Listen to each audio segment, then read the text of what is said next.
नमस्कार दोस्तों, हमारे चैनल में आप सभी का स्वागत है। और आज के इस वीडियो के माध्यम से हम आपके साथ साझा करने वाले हैं कि प्रारूप 6 आपको किस प्रकार से भरना है। तो जैसा कि आप सभी जानते हैं कि अभी इलेक्शन साल 2024 में होने वाला है और इसके लिए आप सभी सिटीजन्स जो भी 18 वर्ष के हैं तो उनके पास ये वोटर आईडी कार्ड होना सबसे महत्वपूर्ण है। और वोटर आईडी कार्ड बनाने के लिए आपको प्रारूप 6 को अच्छे तरीके से समझना होगा और इसको भरना होगा, तभी जो है स्पीड पोस्ट के जरिए आपको वोटर आईडी कार्ड मिलता है और तभी जा कर के आप किसी एक अच्छे नेता को वोट कर सकते हैं। तो चलिए, ये जो वीडियो है बहुत ही महत्वपूर्ण है क्योंकि इस फॉर्म के ज़रिए ही आपका वोटर आईडी कार्ड बनेगा और वोटर आईडी कार्ड के ज़रिए ही देश को एक अच्छा प्रधानमंत्री मिलेगा। तो वीडियो स्टार्ट करते हैं। तो देखिए, ये फॉर्म जो है ये आपको 4 से 5 पन्ने का मिलेगा, ठीक है। और इस फॉर्म को जब भी आप भर रहे हो कोशिश कीजिए कि आप बॉल पेन का इस्तेमाल कर रहे हो। बॉल पेन का अगर आप इस्तेमाल कर रहे हैं तो बहुत अच्छी बात है, नहीं तो जेल पेन का इस्तेमाल कर रहे हैं तो भी कोई दिक्कत नहीं है। चलिए वीडियो को स्टार्ट करते हैं। मैं आपको सारी डिटेल्स बतला देती हूँ कि आपको फॉर्म किस तरीके से भरना है। तो देखिए, ये जो फॉर्म है ये आपको कुछ इस तरीके से मिल जाएगा और ये जो पन्ना है ये आपको नहीं भरना है। ये जो फॉर्म जो है ये आपके निर्वाचक राष्ट्रीय अफसर भरेंगे, तो इसको आपको भरने की आवश्यकता नहीं है। आपको फॉर्म भरना कहाँ से है? आपको फॉर्म भरना है यहाँ से।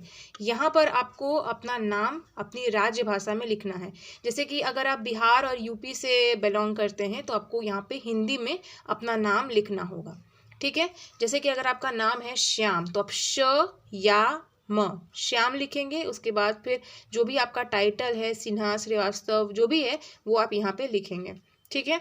उसके बाद यहाँ पे आपका अगर कोई उपनाम है तो आप यहाँ पे उपनाम लिखेंगे। जैसे बहुत लोग का नाम होता है श्याम कुमार यादव चिंटू, तो अगर आपका नाम श्याम कुमार यादव चिंटू है तो अपना आपका उपनाम हुआ चिंटू, तो आप यहाँ पे अपना नाम चिंटू लिखेंगे।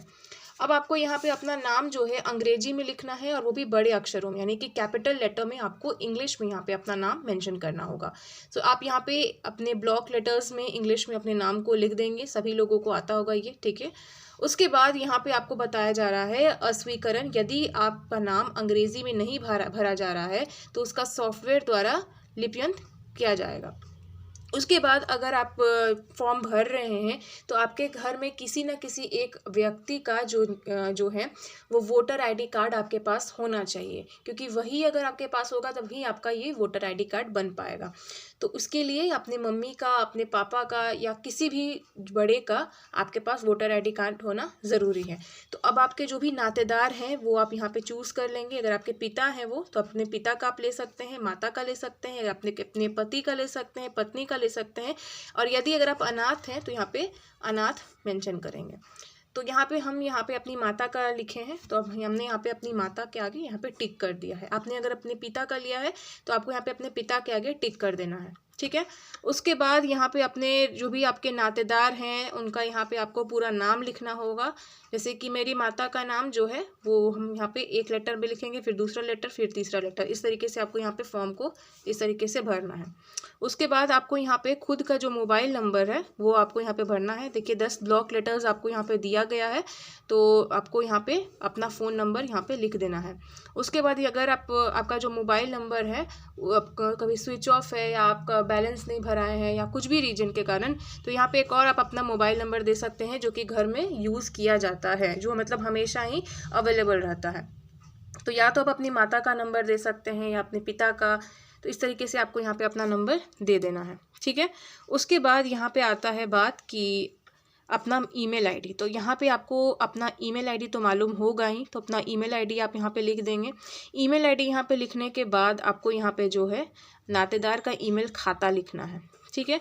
जो भी, जैसे कि अपनी माता का आपने लिया है तो अपनी माता का जो भी ईमेल आईडी है वो आप यहाँ पे लिख देंगे, ठीक है। उसके बाद आधार का ब्यौरा करना है, तो अपना जो आधार संख्या जो है, आपका आधार कार्ड ऑब्वियसली होगा ही, सभी लोगों का अब तक बन चुका है। जिन लोगों का नहीं बना है तो आधार कार्ड पहले बनवा लीजिए, फिर पैन कार्ड बनवाइएगा, फिर उसके बाद वोटर आईडी बनवाइएगा, ठीक है। तो वोटर संख्या जो है आपका वो आप यहाँ पे लिख देंगे, ठीक है। वोटर आईडी का जो भी संख्या है वो आपके पास होगा, वो आप यहाँ पे मेंशन कर देंगे। अब चलिए हम लोग नेक्स्ट पेज पे आते हैं। तो अगले पेज में आपको ये कुछ इस तरीके से मिल जाएगा कि आपका लिंग कौन सा है। अगर आप पुरुष हैं तो पुरुष पे टिक करेंगे, अगर आप स्त्री हैं तो स्त्री पर टिक करेंगे, अगर आपका तृतीय लिंग है तो आप तृतीय लिंग पे क्लिक करेंगे।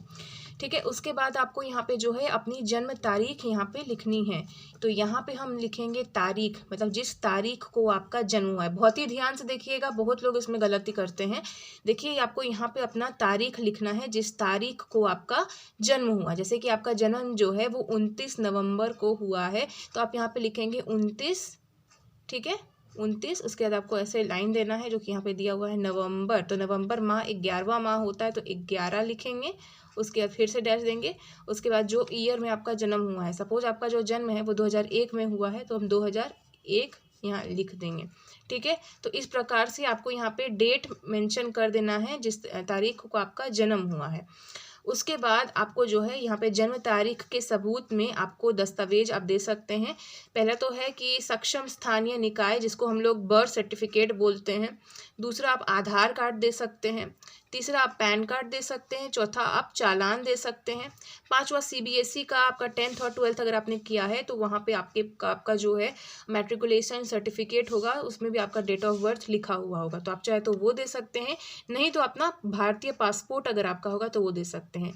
तो यहाँ पे सबसे बेस्ट यही रहेगा कि आप आधार कार्ड पे टिक करें और अपना आधार कार्ड जो है वो दे दें, क्योंकि उसमें जो है वो एक एड्रेस प्रूफ भी होता है और आपका डेट ऑफ बर्थ भी वो सही से चेक कर लेता है। ठीक है, उसके बाद हम यहाँ पे आते हैं, तो यहाँ पे आपको लिखा रहेगा कि जन्म तारीख के सबूत के लिए कोई अन्य दस्तावेज, तो ये आपको भरने की ज़रूरत नहीं है। आपको सिंपली यहाँ पे आधार कार्ड पर टिक कर देना है और अपना आधार कार्ड का जो है वो जेरोक्स करा लेना है। ठीक है, क्योंकि वो जो जेरोक्स है वही आपका बेसिकली सबमिट होगा। अब यहाँ पे हम आते हैं 8 क पे, तो यहाँ पे आपसे पूछा जाता है कि आपका मकान कौन सा है, भवन कौन सा है, अपार्टमेंट कौन सा है। तो आपका जो भी एरिया का में आपका जो भी मकान का नाम है वो आप यहाँ पे लिखेंगे। जैसे कि अगर आपके अपार्टमेंट का नाम है वल्लभ अपार्टमेंट, तो अपने अपार्टमेंट का नाम आप लिखेंगे वल्लभ अपार्टमेंट। जो भी गली में है, जो भी मोहल्ले में है, वो मोहल्ला आप लिखेंगे। नगर लिखेंगे अपना, सपोज़ कि अगर आप रहते हैं रामेश्वरम में तो आप रामेश्वर लिखेंगे रामेश्वरम। अगर आप पटना में रहते हैं तो पटना लिखेंगे। अगर आपका जो भी नियरेस्ट डाकघर होगा वो अपना डाकघर का नाम आपको लिखना है। फिर अपना जो भी एरिया का पिन कोड है वो आपको यहाँ पे लिख देना है। उसके बाद यहाँ पे अपना तहसील मंडल का नाम लिखना है, जिला का नाम लिखना है और फिर राज्य का नाम लिखना है। राज्य का नाम अगर आप पटना से बिलोंग करते हैं तो आपको यहाँ पे पटना लिखना है। ठीक है, इतना क्लियर है सभी लोगों को। उसके बाद यहाँ पे हम आते हैं, तो यहाँ पे आपसे पूछा जाता है निवास के सबूत के रूप में प्रमुख दस्तावेज। तो यहाँ पे मैंने कि जैसे आप लोगों को बताया कि आप उस पते का पानी, बिजली, गैस कनेक्शन का बिल दे सकते हैं, कम से कम 1 साल का होना चाहिए, नहीं तो आप अपना आधार कार्ड दे सकते हैं। आधार कार्ड देते हैं तो ज़्यादा ठीक रहेगा। फिर आता है बात राष्ट्रीय अनुसूचित बैंक डाकघर का वर्तमान पासबुक। फिर इसमें आपका आता है कि राजस्व विभाग की भूमि स्वामीन अभिलेख, जिसमें किसान बही भी है। राष्ट्रीयकरण किराया पट्टा विलेख किराएदार की दशा में। फिर राष्ट्रीयकृत विकृत विलेख स्वयं के घर की दशा में। तो बेस्ट रहेगा कि आप अपना आधार कार्ड दे दोस्तों, सबसे सही रहेगा।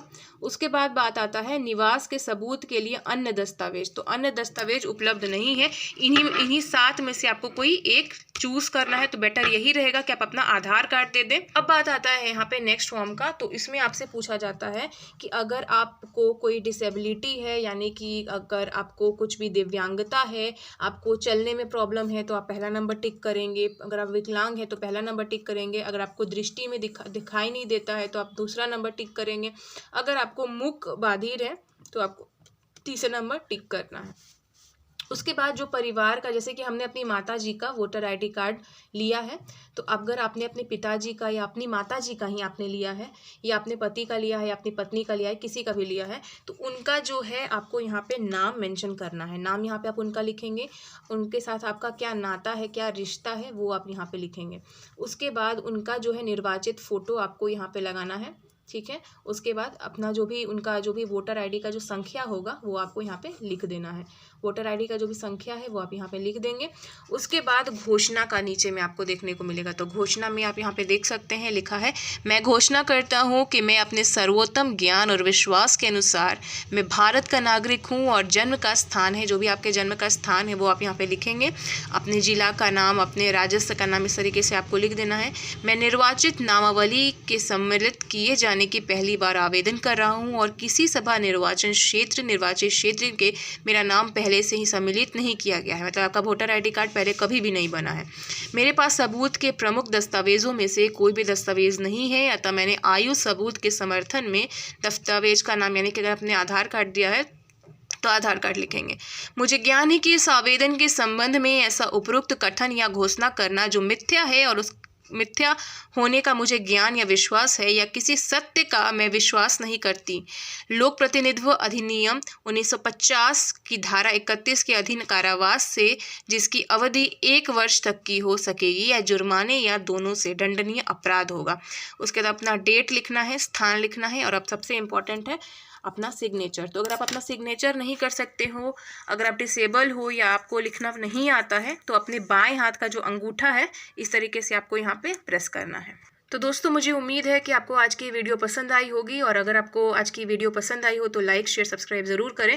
और हाँ, यहाँ पे जो है, यहाँ पे आपको अपना पासपोर्ट साइज़ फ़ोटोग्राफ लगाना है, और करंट जो पासपोर्ट साइज़ फ़ोटोग्राफ है वो आप यहाँ पे अप्लाई करोगे। ये पुराना 10 साल 20 साल वाला नहीं चलेगा, ठीक है। तो अपना पासपोर्ट साइज़ फ़ोटो लगा लेना और उसको सबमिट कर देना। और आपका जो वोटर ID कार्ड है वो स्पीड पोस्ट के ज़रिए आपको विदिन अ वीक और विदिन अ मंथ डिलीवर कर दिया जाएगा। तो अगर आपको आज की वीडियो पसंद आई हो तो इस वीडियो को लाइक ज़रूर करें और शेयर ज़रूर करें। और अगर आपको कोई से भी डाउट है, कुछ भी पूछना है, तो कमेंट बॉक्स में आप मुझसे पूछ सकते हैं। मैं श्योरली आप लोगों के कमेंट्स का रिप्लाई करूँगी। इसी के साथ जय हिंद, वंदे मातरम।